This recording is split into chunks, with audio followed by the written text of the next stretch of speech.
welcome to the Roundtable, where we discuss the startup approach to the information generation. Startup is the buzzword these days if you're discussing the Indian economy. Little wonder that Narendra Modi talks about it, has a policy coming up shortly on it. I begin the discussion by asking you about what I believe is the major difference between a traditional business house and a startup. Startups are today positioning themselves where traditional business houses stop, that is, reaching the customer. Do you think that IT for traditional business houses is no more a necessity but a priority? We are living in a rapidly evolving digital landscape.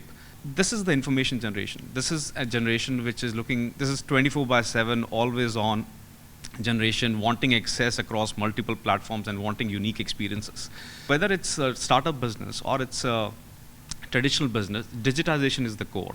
Information generation is the target audience. How can you meaningfully cater to unique experiences to this generation? And businesses who do it well are the ones who are successful.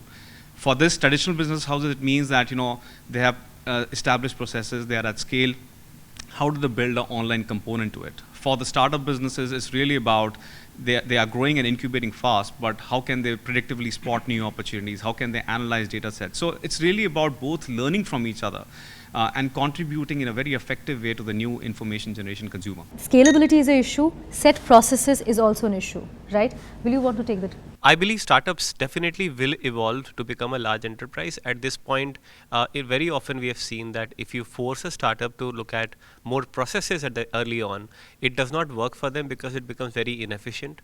While increasingly, if as the company grows up, it has to processize itself, because if it doesn't, it will start to sacrifice the growth that it basically wants to get into.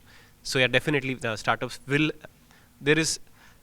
I think it's not a question of either or. It is a question of at what point of time it becomes necessary for them to go into processes. Do you agree with this allegation that scalability is an issue? Processes is also another issue because you take a long time to migrate to set processes of a business. What has changed in the last few years, probably I would say, is a new channel has opened up. And that new channel is what we call information or internet or whatever you may call it. And suddenly these traditional businesses were thrown off guard because they did not know how to react to this new channel and how to kind of change their processes to be agile and to be accommodative to this new channel. And that's where startups, because they had no baggage, they kind of started reaching out to the consumer in a new different way. Coming to your second part of the question, the issues are also a large part to do with funds. It's always a chicken and egg story, right? And not that startups don't want to build processes for scaling up, but sometimes you just have to take business calls.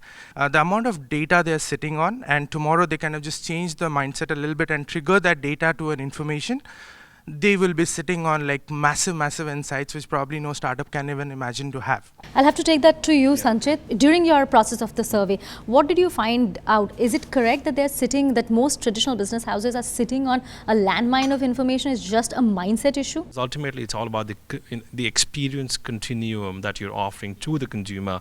And in that perspective, startups have done a fantastic job because, as you rightly said, there is absolutely no baggage at the startups. They understand the changing consumer a lot better compared to some of these traditional firms where, the BU heads sometimes tend to be in the organization for 30 plus years, haven't moved. And that's why if you see now traditional organizations like Mahindra's and Tata's, they're bringing in fresh talent. But do you think that startups have an inherent advantage simply because, as they say, they're born on the cloud? So therefore, you have people who are young, who know how to use information. So do you think that you have an inherent advantage there? Certainly we have an advantage in terms of having the young talent on board and people who are very versed with the technology exposure. Of course, the people who are part of a startup ecosystem are too young. Once the landscape is changing in terms of technology and connectivity, where desktops, laptops and phones are becoming so important, we will certainly have an advantage of the citizen of our startup ecosystem is so much have that kind of exposure with these devices and languages and all other things. Yeah. So we can play around with these devices very well. Thank you so much, gentlemen, for your thoughts, for your inputs.